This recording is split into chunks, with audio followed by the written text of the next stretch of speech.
What is going on, everybody? Welcome into another edition of the Daily Energy Newsbeat Stand-Up here on this gorgeous Wednesday, June 14th, 2023. As always, I am your home location here in Dallas, Texas, rocking a solo show today. Stu is out on assignment, so we wish him well. He will be back tomorrow rocking a solo show. I am en route to the greatest place in the world, Denver, Colorado.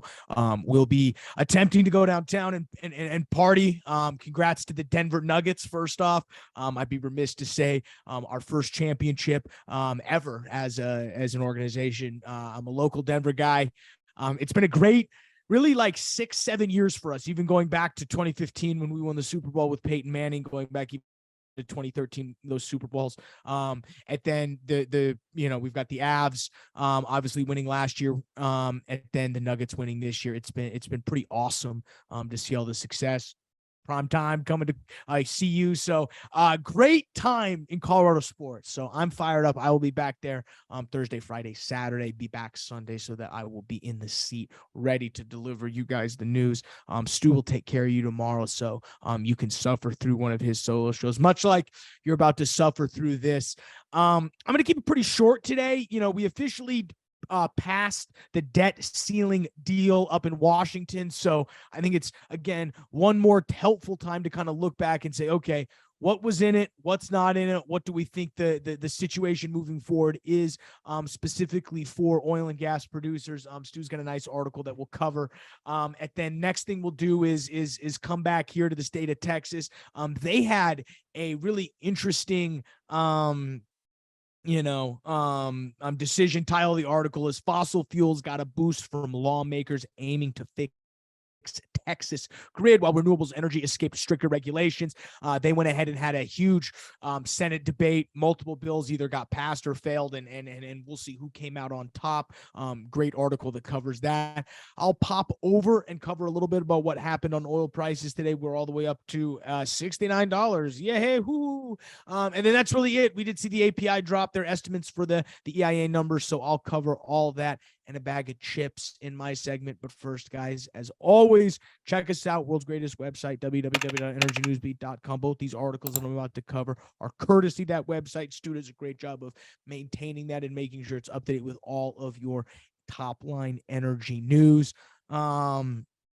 Dashboard.energynewsbeat.com, the best place for all your energy news. We are rapidly rolling out V2. We have actually got a landing page coming your way. So very quickly here, we're going to have the link in the description below where you can sign up for version 2 and get some early access, which is going to be great because that dashboard is really the best data on the market. It's definitely at some point going to cost. If you get in now, you might be able to get some long-term free and early subscriber access, so that when this thing becomes $3,000 a month, you pay $100 or something. Who knows? We'll see. We're team's hard at work at that. But let's go ahead and dive into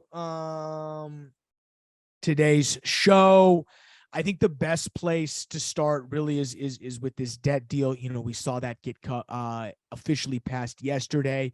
To kind of rewind a second, the fallout specifically for the oil and gas and energy business was really the regulations surrounding NEPA. NEPA stands for the National Environmental Policy Act. And one of the things that was included in this debt ceiling negotiation from the Republican side of the aisle was, hey, if we're going to have all of this spending for renewable energy, and this was also a position taken by some of the Democrats, we need to make large scale energy projects permit quicker. And so what happens under these new rules is NEPA is now basically attempting to streamline and make sure that multiple agencies aren't really all three doing the same job. Particularly particularly the agreement to approve the Mountain Valley Pipeline in West Virginia to Virginia has gotten the Sierra Club all riled up. I could spend, we could spend all the time in the world, and I'm not the one to talk about the political fallout from the debt ceiling. Stu will do that and probably scare us all. What I look at it is, large-scale energy projects need a level of regulation, but they don't need the level of regulation that they've always had. I think I talked about this in a previous solo show. I mean, the NEPA process is absolutely insane. You're talking about wells, if you're talking about mines, years in this process, pipelines, years in this process, large-scale offshore wind, years in this process. And I'm down for cutting that time down. Now, I think, they'll always find a way to regulate to regulate through legislation, or legislate through regulation, excuse me. But I think it's going to be it's going to be very fascinating about how these new rules are applied. I can guarantee you there's some consultants, there's some regulatory consultants running around now in the energy business reading whatever these documents are.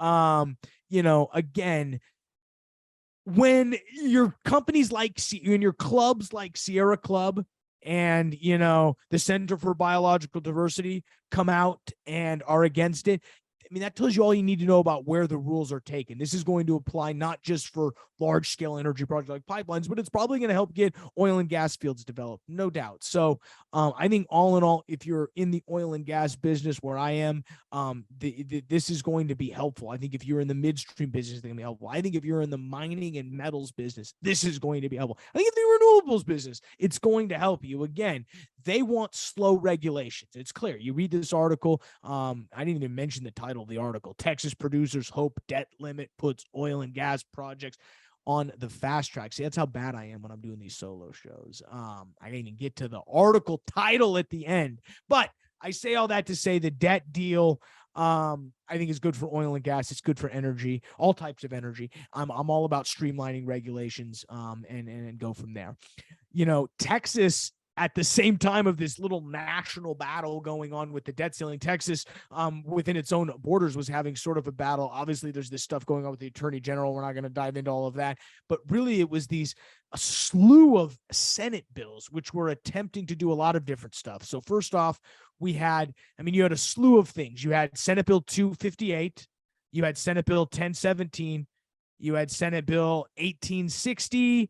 And House Bill 33. So let's start with what those bills are and what they were. So these were all surrounding, again, title of the article, fossil fuels got a boost from lawmakers aiming to fix Texas grid while renewables energy escaped stricter regulations. So this fight directly is going on specifically about how do we regulate the energy business moving forward. And these four bills, one of them which failed, two of them which passed, mainly were requiring more electric. So Senate Bill 258 included a 1% energy efficient goal on replacing items. The quote by State Representative Rafael Anquia, Democrat from Dallas, energy efficiency programs are really the lowest cost solution to energy waste. As much as I don't like to agree with a Democrat, he's probably right on that standpoint. They really are. When you look at sort of the large scale, you either have to replacing appliances is from an economic standpoint, looks very good. I mean, you have to think about, how did we cut down on smog in LA?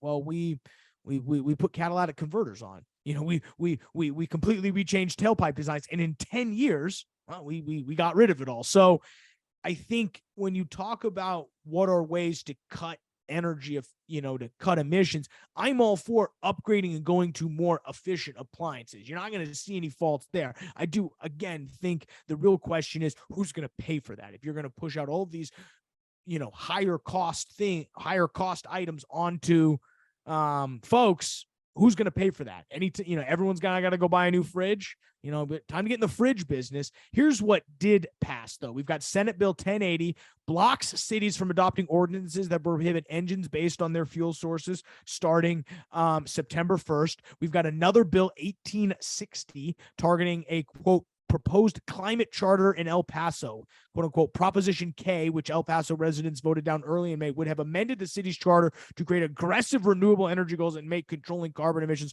a cornerstone of major city decisions. The Senate bill, which is still awaiting approval by the governor, is going ahead and require the city to get permission from the legislature before approving changes. Basically the opposite of what Colorado did, which was give all the power to the cities. Texas in classic, in what I would say non-Texas fashion, taking power for themselves. And I just joking all that is Texas pride themselves as a freedom country when they're now consolidating all the power. So it does crack me up a little bit, but I think it's smart to have one body that can do it. I think you start having multiple different sets of rules. It gets actually great. This is what we're seeing in Colorado. It's extremely difficult to permit wells because of this exact reason. So, it's I think one of the interesting this article points out, they ignored extreme heat. And, I'm not saying that I'm someone who should be, espousing on heat. I do horrible in heat. This will be my first actual Texas summer, and I will die.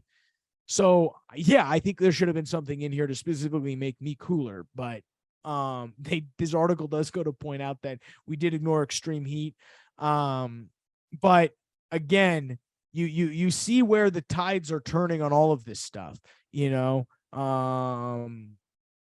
There's a lot of other stuff in this bill. It's funny trying to install air conditioning in prisons. I mean, I'm for that.